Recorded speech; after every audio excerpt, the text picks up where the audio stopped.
Students, আজকে আমি নিয়ে চলে এসেছি তোমাদের জন্য একটা ইংলিশ এসে, যেটা করোনা ভাইরাস বা কোভিড-19 উপর ভিত্তি করে লেখা হয়েছে। কারণ তোমরা যারা মাধ্যমিক বা উচ্চ মাধ্যমিক পরীক্ষা দিচ্ছ, তাদের ক্ষেত্রে ইংলিশ পরীক্ষায় রাইটিংয়ে কিন্তু তোমাদের করোনা ভাইরাস বা কোভিড-19 আসার সম্ভাবনাটা সব থেকে বেশি। সেই জন্য আজকে আমি তোমাদের সাথে করোনা ভাইরাস বা কোভিড-19 নিয়ে লেখা একটা এসে শেয়ার করে নেবো, যাতে তোমাদের এইটা লিখতে কোনো অসুবিধা না হয়, এটা বুঝতে কোনো অসুবিধা না হয়। করোনা ভাইরাসের এসে নিয়ে যাতে তোমাদের আর কোনো কনফিউশন না থাকে। তো দেখো, আমি এখানে তোমাদেরকে প্রবন্ধের এই এসে প্রথমেই তোমাদের কিছু কথা বলিনি। আমি বাংলা প্রবন্ধ তোমাদের সাথে যখন শেয়ার করি, তখন কিন্তু তোমাদেরকে একটা কথা বলি যে বাংলা প্রবন্ধে প্রথমেই একটা ভূমিকা দিতে হয়, আর সর্বশেষে একটা উপসংহার দিতে হয়, আর মাঝখানে পয়েন্টসগুলোকে বিস্তারিতভাবে আলোচনা করতে হয়। তো আমাদের ইংলিশ এসের ক্ষেত্রেও কিন্তু এই নিয়মটার বাইরে কিছু হয় না। ইংলিশ এসেতেও কিন্তু প্রথমে আমাদেরকে একটা ভূমিকা দিতে হয়। এখানে দেখো আমি ইন্ট্রোডাকশন দিয়েছি। ইন্ট্রোডাকশন মানে হচ্ছে আমাদের ভূমিকা। তো প্রথমেই আমাদের একটা ইন্ট্রোডাকশন দিতে হবে, আর তারপরে আস্তে আস্তে পয়েন্টগুলোকে আলোচনা করার পর লাস্টে একটা উপসংহার বা কনক্লুশন দিতে হবে। তো দেখো, আমি অ্যাট ফার্স্ট ইন্ট্রোডাকশনে কি লিখেছি। Corona virus which is commonly known as COVID-19 is an infectious disease. Corona virus, যেটা সাধারণভাবে পরিচিত কোভিড-19 হিসেবে, সেটা একটা সংক্রামিত রোগ। ইনফেকশাস মানে সংক্রামিত, ইনফেকশাস ডিজিজ মানে সংক্রামিত রোগ। দ্যাট কজেস ইলনেস, যেটা অসুস্থতা তৈরি করে, in the respiratory system in humans, মানব শরীরের শ্বসনতন্ত্রে। রেসপিরেটরি সিস্টেম মানে হচ্ছে শ্বসনতন্ত্রে অসুস্থতার সৃষ্টি করে। দ্য টার্ম, এই শব্দ COVID-19 is sort of an acronym derive from novel corona virus disease 2019। এই যে আমাদের যে কোভিড-19 শব্দটা, সেটা কিন্তু একটা আদ্যাক্ষর থেকে সূচিত হয়ে গ্রহণ করা হয়েছে, এবং এটা নোভেল করোনা ভাইরাস 2019-এর নোভেল করোনা ভাইরাস রোগ নামে বেশি পরিচিত। Corona virus has affected our day to day life. Corona virus আমাদের প্রতিদিনের দৈনন্দিন যে জীবনটা, সেটাকে প্রভাবিত করছে বা ক্ষতি করছে। দিস প্যান্ডেমিক, এই মহামারী বা অতিমারি, প্যান্ডেমিক মানে হচ্ছে অতিমারি বা বিশ্ব মহামারী। This pandemic has affected millions of people who are either sick or are being killed due to the spread of this disease. এই অতিমারি বা বিশ্ব মহামারী has affected millions of peoples, লক্ষ লক্ষ মানুষের ক্ষতি করছে বা লক্ষ লক্ষ মানুষের উপর প্রভাব ফেলছে। হু আর আইদার সিক, যারা হয় অসুস্থ হয়ে পড়ছে, অর আর বিং কিল্ড, আর নইলে মারা যাচ্ছে, due to the spread of this disease, এই রোগের ছড়িয়ে পড়ার কারণে। COVID-19 is a new virus that is impacting the whole world badly as it is spreading primarily through contact with the person. এখানে দেখো, আমি প্যারা চেঞ্জ করেছি। আমি বাংলা প্রবন্ধ শেয়ারের সময় সবসময় তোমাদেরকে বলে থাকি যে বাংলার মাঝখানে প্যারা চেঞ্জ করতে। ইংলিশেও কিন্তু তার কোনো অন্যথা হবে না, ইংলিশেও কিন্তু তোমরা প্যারা করে করে লিখবে। এসে লিখতে গেলে সবসময় প্যারা চেঞ্জ করাটা কিন্তু একটা গুরুত্বপূর্ণ বিষয়। তো দেখো, এখানে আমি লিখেছি COVID-19 is a new virus. COVID-19 হলো একটা নতুন ভাইরাস, দ্যাট ইজ ইম্প্যাক্টিং, যেটা প্রভাব ফেলছে দ্য হোল ওয়ার্ল্ড, পুরো পৃথিবীর ওপর, ব্যাডলি, খুব খারাপভাবে। অ্যাজ ইট ইজ স্প্রেডিং, যেহেতু এটা ছড়িয়ে পড়ছে প্রাইমারিলি, প্রাথমিকভাবে, through contact with the person, মানুষের সাথে সংযোগ করার ফলে কিন্তু এটা ছড়িয়ে পড়ছে সাধারণভাবে বা প্রাথমিকভাবে। সেই জন্য কোভিড-19 আমাদের সমগ্র পৃথিবীটাকে একটা খুব খারাপ প্রভাব ফেলছে, এবং এটা একটা নতুন ভাইরাস, এইটা আমি এখানে বুঝিয়েছি। It is spread from person to person among those in close contact within 6 feet. it is spread from, এটা ছড়িয়ে পড়ছে person to person, মানুষ থেকে মানুষে, among those in close, তাদের মধ্যে, in close contact within 6 feet, যারা 6 ফুটের দূরত্বের মধ্যে থাকছে, সেই সমস্ত মানুষ থেকে মানুষের মধ্যে কিন্তু এই রোগটা ছড়িয়ে পড়ছে। Most of the countries have slowed down, বেশিরভাগ দেশই কিন্তু বন্ধ করে দিয়েছে বা ভেঙে পড়েছে দেওয়ার ম্যানুফ্যাকচারিং অফ দ্য প্রোডাক্টস, তাদের যে জিনিসগুলো যে উৎপাদন করা হয়, বিভিন্ন দেশে যে বিভিন্ন রকমের জিনিস শিল্পর মাধ্যমে যে উৎপাদন করা হয়, সেই জায়গাটা কিন্তু কমে গেছে। বিভিন্ন দেশে তাদের জিনিস উৎপাদন করা বন্ধ করে দিয়েছে। তারপরে দেখো, এইখানে আমাদের ইন্ট্রোডাকশনটা শেষ হয়ে গেল, তাই না? এখানে আমরা ইন্ট্রোডাকশন দিয়ে দিয়েছি। এখানে করোনা ভাইরাসটা কি, সেটা কি প্রভাব ফেলছে, আর এতদিনের মধ্যে কতগুলো মানুষের উপর প্রভাব বিস্তার করতে পেরেছে, আর তারপরে এখানে কিভাবে ছড়াচ্ছে সেটা আমরা এখানে বলে নিয়েছি। এবার আমরা সেকেন্ড পয়েন্ট করেছি, দেখো, সিমটমস অফ কোভিড-19। এই যে কোভিড-19 এর কি লক্ষণ হতে পারে, সেগুলো এবার আমরা আলোচনা করব। The most common symptoms of this viral infection are fever, cold, cough, bone pain and respiratory problems. এই যে রোগটার একদম সাধারণ লক্ষণগুলো হচ্ছে, এই যে ছড়িয়ে পড়েছে, যে সংক্রমণটা যেটা ছড়িয়েছে, তার একদম সাধারণ লক্ষণগুলো হচ্ছে জ্বর, ঠান্ডা, কাশি, হাড়ে ব্যথা এবং শ্বসনতন্ত্রের সমস্যা। ফেভার মানে হচ্ছে জ্বর, কোল্ড মানে হচ্ছে ঠান্ডা, কাফ মানে হচ্ছে কাশি, বোন পেন মানে হচ্ছে হাড়ের ব্যথা, অ্যান্ড রেসপিরেটরি প্রবলেমস মানে হচ্ছে শ্বসনতন্ত্রের সমস্যা বা শ্বাসযন্ত্রের সমস্যা। অ্যাপার্ট ফ্রম দিস সিমটমস, এই লক্ষণগুলো থেকে একটু আলাদা লক্ষণগুলো কি কি আছে, লাইক ফ্যাটিগ, অবসাদ, সোর থ্রোট, গলা ব্যথা, মাসেল পেন, পেশির ব্যথা, loss of smell or taste, স্বাদ এবং গন্ধ হারিয়ে ফেলা, can also be seen in corona virus patients. Corona ভাইরাসের রোগীদের মধ্যে কিন্তু এই সমস্ত লক্ষণগুলো দেখতে পাওয়া যাচ্ছে। কি কি মানে জ্বর, ঠান্ডা, কাশি, হাড়ে ব্যথা এবং শ্বসনতন্ত্রের সমস্যা ছাড়াও আর কি কি দেখা যাচ্ছে, অবসাদ দেখা যাচ্ছে, গলা ব্যথা, মাসেল পেন মানে পেশির ব্যথা, আর গন্ধ, স্বাদ হারিয়ে ফেলা, এইসব কিছু করোনা পেশেন্টের মধ্যে কিন্তু দেখা যাচ্ছে। এবার আমরা থার্ড পয়েন্ট কি করেছি, প্রিভেনশন অফ কোভিড-19। প্রিভেনশন মানে হচ্ছে প্রতিরোধমূলক ব্যবস্থা। কোভিড-19কে আটকানোর জন্য আমরা কি কি প্রতিরোধমূলক ব্যবস্থা নিয়েছি সেগুলো এবার আমরা একটু আলোচনা করে নেব। দাস এইভাবে the emphasis is on talking extensive precautions, আমরা খুব জোর দিয়ে ব্যাপকভাবে আমরা সতর্কতা অবলম্বন করতে পেরেছি। সাচ অ্যাজ এক্সটেন্সিভ হাইজিন, স্বাস্থ্যবিধির সম্পর্কে আমরা খুব জোর দিয়ে কিছু সতর্কতা অবলম্বন করতে পেরেছি। Regularly washing of hands with sanitizers or soap, avoidance of face-to-face interaction, social distancing and wearing a mask, etc. এখানে দেখো তাহলে আমরা স্বাস্থ্যবিধি সম্পর্কে কি কি প্রতিরোধমূলক ব্যবস্থা গ্রহণ করতে পেরেছি। Regularly washing of hands with sanitisers or soap, প্রতিদিন নিয়মিতভাবে আমাদের হাত ধুতে হবে স্যানিটাইজার বা সাবান দিয়ে। Avoidance of face to face interaction, মানুষের সঙ্গে মানে মুখোমুখি কথা বলা বা যোগাযোগ স্থাপন করাটা কিন্তু আমাদের এড়িয়ে চলতে হবে। সোশ্যাল ডিস্টেন্সিং মেনটেন করতে হবে, মানে আমাদের সামাজিক দূরত্ব বজায় রাখতে হবে। And wearing a mask etcetera, এবং অবশ্যই মাস্ক পরে বাইরে বেরোতে হবে। এইসবগুলো আমরা প্রতিরোধমূলক ব্যবস্থা আমরা গ্রহণ করতে পেরেছি। তারপরে পয়েন্টে দেখো কি আছে, অরিজিন অফ কোভিড-19 মানে জন্ম, কোভিড-19 এর উৎপত্তিটা কোথা থেকে হয়েছে সেটা এবার আমরা আলোচনা করব। Corona virus or COVID-19 was first identified in December 2019 in Wuhan city of China.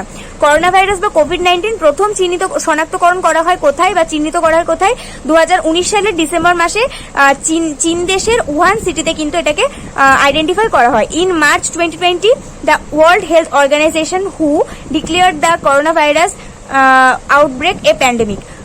2020 সালের মার্চ মাসে হু, আমরা সবাই নাম জানি, ওয়ার্ল্ড হেলথ অর্গানাইজেশন, বিশ্ব স্বাস্থ্য সংস্থা ঘোষণা করে যে করোনা ভাইরাস যেটা ছড়িয়ে পড়েছে, যেটা প্রভাবিত করছে সমগ্র অঞ্চলকে, সেটা একটা বিশ্ব মহামারী বা অতিমারীর রূপ নিয়েছে।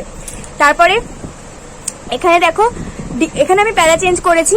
ডিউ টু করোনা ভাইরাসের প্রভাবে the government of India under prime minister Narendra Modi, আমাদের ভারতের যিনি প্রাইম মিনিস্টার বা প্রধানমন্ত্রী তিনি হচ্ছেন নরেন্দ্র মোদী, তিনি অ্যানাউন্সড নেশন ওয়াইড লকডাউন, তিনি একটা জাতীয় লকডাউন বা ঘোষণা করেন ফর 21 ডেজ, 21 দিনের জন্য, অন 23 মার্চ 2020। 2020 সালের 23 মার্চ তিনি একটা 21 দিনের লকডাউন জারি করেন, limiting the movement of the entire 1.3 billion population of India. মানে আমাদের ভারতবর্ষের যে 130 কোটি জনগণ আছে, মানে সেটাকে যদি বিলিয়ন হিসেবে হিসাব করা হয় তাহলে হবে 1.3 billion.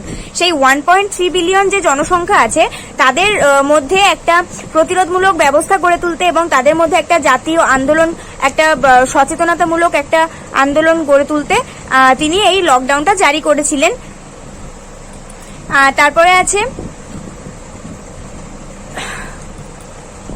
as a preventing measure against the coronavirus pandemic in India, তিনি একটা প্রতিরোধমূলক পরিমাপ হিসেবে করোনা ভাইরাসের বিরুদ্ধে প্রতিরোধমূলক একটা পরিমাপ হিসেবে তিনি এই অতিমারির বিরুদ্ধে ভারতে এই লকডাউনটা জারি করেছিলেন। এখানে দেখো আমি আবার প্যারা চেঞ্জ করেছি। অ্যাজ এ রেজাল্ট, ফলস্বরূপ, ইন ইন্ডিয়া, ভারতে all educational institutions and almost every commercial establishment had to B shut down. এর ফলে কি হয়েছিল, ফলস্বরূপ ইন্ডিয়াতে, আমাদের ভারতে সমস্ত শিক্ষা প্রতিষ্ঠানগুলো এবং সমস্ত বাণিজ্যিক যে প্রতিষ্ঠানগুলো সেগুলো কিন্তু বন্ধ করতে বাধ্য হয়। International as well as interstate travel, আমাদের যে আন্তর্জাতিক বা আমাদের অভ্যন্তরীণ, দেশের অভ্যন্তরীণ যে পর্যটনগুলো আছে সেগুলোও কিন্তু ওয়াজ ব্যান্ড, সেগুলো কিন্তু বাতিল করে দেওয়া হয়। ইন্ডিয়া কিন্তু সাসপেন্ড করে দেয়, বাতিল করে দেয় অল ট্যুরিস্ট ভিসাস, সমস্ত পর্যটকদের ভিসা বাতিল করে দেয়। As a majority of the confirmed causes were linked to other countries, যখন জানা যায় যে সংক্রমণটা সব বৃহৎ আকারে ঘটছে এই অন্যান্য দেশ থেকে আমাদের দেশে আসা সমস্ত মানুষজনদের থেকে, যখন জানা যায় যে সংক্রমণটা ঘটছে, তখন কিন্তু সমস্ত ট্যুরিস্টদের ভিসা সাসপেন্ড করে দেওয়া হয় এবং অন্যান্য দেশ থেকে লোক আসাও কিন্তু আমাদের দেশে বারণ করে দেওয়া। thousands of migrant workers were walking across India to reunite with their families in their native places. আমরা মাঝখানে নিউজ চ্যানেলে দেখছিলাম যে অনেক শ্রমিক যারা বাইরের দেশে কাজ করে তারা গাড়ি পাচ্ছিল না বলে তারা পায়ে হেঁটে তাদের বাড়ি ফেরার সিদ্ধান্ত নিয়েছিল। সেটাই আমি এখানে উল্লেখ করেছি যে হাজার হাজার শ্রমিকরা কি করেছিল, ভারতে হেঁটে আসার সিদ্ধান্ত নিয়েছিল। যারা বাইরের দেশে কাজ করছিল তারা ভারতে হেঁটে আসার সিদ্ধান্ত নিয়েছিল, কারণ তারা তাদের পরিবারের সঙ্গে আবার এক হতে চেয়েছিল তাদের স্থানীয় জায়গাতে। ইন্ডিয়ান মিগ্রান্ট ওয়ার্কার্স, ভারতীয় যে সমস্ত শ্রমিক কর্মীরা ছিল ডিউরিং দ্য কোভিড-19 প্যান্ডেমিক, এই করোনা ভাইরাস অতিমারির কারণে হ্যাভ ফেসড মাল্টিপল হার্ডশিপস, তারা প্রচুর কষ্ট সহ্য করেছে। With the closure of factories and workplaces due to lockdown, millions of migrant workers had to deal with the loss of income, food shortages and uncertainty. তো আমাদের এই যে শ্রমিক কর্মীরা তারা কিন্তু অনেক কষ্ট সহ্য করেছে। কিসের জন্য? তাদের ফ্যাক্টরি বন্ধ হয়ে গিয়েছিল তার জন্য, এবং তাদের কাজের জায়গা কর্মস্থানগুলো বন্ধ হয়ে গিয়েছে, এর জন্য কিন্তু তারা ভুগেছে। ওই লকডাউনের জন্য কিন্তু তারা অনেক সমস্যার সম্মুখীন হয়েছে। তা এই যে আমাদের সমস্ত শ্রমিক কর্মীরা ছিল তাদেরকে তাদের ইনকাম হারাতে হয়েছে, তাদের পরিবারের মুখে মুঠো অন্ন তুলে দেওয়ার ক্ষমতা হারিয়ে ফেলেছিল, তাদের ইনকাম হারিয়ে গিয়েছিল এবং তারা খাদ্য সংকটে ভুগেছে আর অনিশ্চয়তায় ভুগেছে। তারা কি করবে তাদের ভবিষ্যতের কোনো ঠিক ছিল না।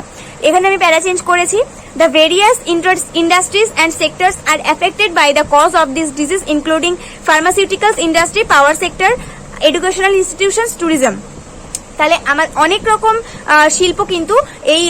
রকম শিল্প এবং বিভাগ কিন্তু এই রোগটা থেকে কিন্তু ক্ষতিগ্রস্ত হয়েছে, এবং তার মধ্যে ফার্মাসিউটিক্যালস, যেখানে মানে চিকিৎসার অনেক উৎপন্ন তৈরি করা, যেখানে অনেক চিকিৎসার অনেক জিনিসপত্র তৈরি করা হয়, সেই শিল্প কিন্তু ক্ষতিগ্রস্ত হয়েছে। পাওয়ার সেক্টরগুলো ক্ষতিগ্রস্ত হয়েছে, অনেক শিক্ষা প্রতিষ্ঠান ক্ষতিগ্রস্ত হয়েছে, এবং পর্যটন শিল্প তো ক্ষতিগ্রস্ত হয়েছেই। This corona virus creates drastic effects on the daily life of citizens, আমাদের নাগরিকদের যে দৈনন্দিন জীবন সেটার উপর কিন্তু প্রচন্ড প্রভাব ফেলেছে corona virus, as well as on the global economy, ঠিক সেভাবেই কিন্তু প্রভাব ফেলেছে আমাদের পৃথিবীর অর্থনীতির ওপরে। এবার কনক্লুশনে আমি দেখো কি দিয়েছি, কনক্লুশন মানে হচ্ছে আমাদের উপসংহার। প্রবন্ধের ক্ষেত্রে ভূমিকার উপসংহার যেরকম ইম্পর্টেন্ট, এসের ক্ষেত্রেও ইন্ট্রোডাকশন আর কনক্লুশন কিন্তু সমানভাবে ইম্পর্টেন্ট। কনক্লুশনে দিয়েছি আমি দেখো, all the governments, health organisations and other authorities are continuously focusing on identifying the cases affected by the COVID-19. Health core professionals face lots of difficulties in maintaining the quality of health care those days. এখানে আমি বলেছি যে all the government, সমস্ত দেশের সরকারগুলো, health organisations, আমাদের স্বাস্থ্য সংস্থাগুলো, and other authorities, এবং অন্যান্য কর্তৃপক্ষরা, আর কন্টিনিউয়াসলি ফোকাসিং, একদম সেই শুরু থেকে সমানভাবে তারা চেষ্টা করে যাচ্ছে এবং তারা সমানভাবে নজর করছে on identifying the cases affected by the কোভিড-19 প্রভাবে কি কি সমস্যা হয়েছে এবং কি ক্ষতি হয়েছে সেগুলো কিন্তু তারা প্রথম থেকে নজর করে যাচ্ছে। আর health care professionals face lots of difficulties in maintaining the quality of health care those days, মানে আমাদের যে স্বাস্থ্যবিধির যে প্রফেশনালগুলো আছে তারা কিন্তু অনেক অসুবিধা তাদেরকে ফেস করতে হয়েছে। এই যে আমাদের প্রতিদিনকার দিনের যে আমাদের যে কোয়ালিটিটা আছে, আমাদের প্রতিদিনকার দিনের আমাদেরকে মেনটেন করাটা, তার জন্য কিন্তু তাদেরকে প্রচুর অসুবিধা ফেস করতে হয়েছে। তারপরে দেখো আমি প্যারা চেঞ্জ করে আমি লিখেছি, with the world facing the coronavirus crisis, আমাদের পৃথিবী যতটাই না করোনা ভাইরাসের এই ক্রাইসিসটা যেটা ফেস করেছে, দ্য প্যান্ডেমিক, এই অতিমারিটাকে যতটা না ফেস করেছে, হ্যাজ রেকড হ্যাভক, সেটা কিন্তু ততটাই, এই অতিমারিটা কিন্তু ততটাই একটা প্রচন্ড ধ্বংস ঘটিয়ে দিয়েছে, and altered human life forever, এবং আমাদের যে মানব জীবন, আমাদের যে দৈনন্দিন জীবনযাপনের পদ্ধতি, সেটাকে কিন্তু পুরোপুরিভাবে চেঞ্জ করে দিয়েছে সারা জীবনের জন্য। ইটস ইম্প্যাক্ট, এর প্রভাব, অ্যান্ড দ্য আনটাওয়ার্ড কনসিকুয়েন্সেস, এবং অদম্য যে ফলগুলো চলছিল, যে রেজাল্টগুলো আসছিল, will be felt long after the virus diminishes, এই ভাইরাসটাকে এই ভাইরাসটা চলে যাওয়ার পরেও কিন্তু এর যে ফলগুলো সেটা আমরা কতটা কি এটাকে হ্রাস করা যাবে সেটা কিন্তু আমরা কেউ বলতে পারছি না।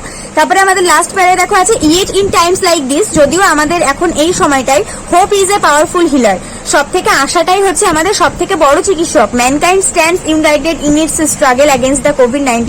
আমাদের মানব জাতি কিন্তু এক হয়ে দাঁড়িয়েছে এই কোভিড-19 অতিমারিটার বিরুদ্ধে, নিজের অস্তিত্ব টিকিয়ে রাখার জন্য লড়াই করে যাচ্ছে। And life will surely Triumf, এবং অবশ্যই আমাদের জীবন বিজয়ী হবে, তার জন্য আমাদের আশা রাখতে হবে। তো এই ছিল আমাদের করোনা ভাইরাসের প্রবন্ধটা, যেটাতে আমি সুন্দর করে সব কথাগুলো ঠিকঠাক করে লিখে দিয়েছি, এবং আমার মনে হয় না এর মধ্যে তোমাদের কোনো কনফিউশন থাকতে পারে। তবুও যদি কারোর কোথাও বুঝতে অসুবিধা হয়ে থাকে সে আমাকে অবশ্যই কমেন্ট করবে, আমি নিশ্চয়ই তাদের কনফিউশন ক্লিয়ার করে দেবো। আর যদি তোমরা এই এসেটার বাংলাটা দেখতে চাও, যদি তোমরা মনে করো যে করোনা ভাইরাসের বাংলা প্রবন্ধটাও তোমাদের কাছে ইম্পর্টেন্ট, তোমরা বাংলা প্রবন্ধটাও দেখতে চাও, তাহলে আমার এই ডেসক্রিপশন বক্সে দেওয়া লিঙ্কে আমি আমার বাংলা প্রবন্ধের লিঙ্কটা দিয়ে দেবো, যেটা আমি করোনা ভাইরাসে লিখেছি, সেটা তোমরা দেখে নেবে। আর অবশ্যই প্রবন্ধ দেখার আগে আমি প্রবন্ধ লেখার যে নিয়ম কানুন বা কৌশল যেটা নিয়ে আমি একটা ভিডিও বানিয়েছিলাম সেটা কিন্তু তোমরা অবশ্যই দেখবে, কারণ সেখানে কিন্তু আমি অনেক কিছু নিয়ম বা কৌশল উল্লেখ করে দিয়েছিলাম যে প্রবন্ধ লিখতে গেলে কি কি কৌশল অবলম্বন করলে পরীক্ষার নাম্বারটা ভালো পাওয়া যায়, তো আর প্রবন্ধ কি করে লিখতে হয় সেসব কিছু আমি সেখানে বুঝিয়ে দিয়েছিলাম। তো তোমরা যদি আগে প্রবন্ধ কি করে লিখতে হয় বা প্রবন্ধের ক্ষেত্রে কি কি কাজ করলে নাম্বার বাড়ে বা কি কি কাজ করলে প্রবন্ধটা দেখতে সুন্দর হয় সেটা কিন্তু তোমাদেরকে আগে জানতে হবে। তোমরা যদি সেটা না জানতে পারো তাহলে অবশ্যই প্রবন্ধটা লিখতে গিয়ে তোমরা লিখতে পারবে না। তো সেই জন্য আগে সেই ভিডিওটা দেখবে, তারপর তোমরা আমার সমস্ত প্রবন্ধ এসে সেগুলো দেখবে। আর যদি তোমরা সেই ভিডিওটা কেউ না দেখে থাকো, আমি আমার ডিসক্রিপশন বক্সে আমার সেই রচনা লেখার কৌশলের ভিডিওটা দিয়ে দেবো, তোমরা সেটা দেখে নেবে। তারপর আমার এই করোনা ভাইরাসের উপর ভিত্তি করে লেখা বাংলা প্রবন্ধের লিঙ্কটা দিয়ে দেবো, সেটা তোমরা দেখে নেবে। তো যদি এই ভিডিওটা ভালো লেগে থাকে অবশ্যই এটা লাইক করে দেবে। চলো পরের ভিডিওতে দেখা হবে। আর তোমাদের যদি কখনো মনে হয় যে কোনো বিষয় নিয়ে তোমাদের প্রবন্ধ দরকার, তোমরা আমাকে সেই বিষয়টা কমেন্ট করে দেবে যে ম্যাম এই বিষয়ের উপর একটা প্রবন্ধ বানিয়ে দিন বা এসে বানিয়ে দিন। আমি অবশ্যই তোমাদের কমেন্ট পড়ে সেই বিষয়ের উপর তোমাদের মতামত নিয়ে প্রবন্ধ বা এসে লিখে দেবো। তো চলো আজকের মতন এখানেই থাক, আবার পরের ভিডিওতে দেখা হবে।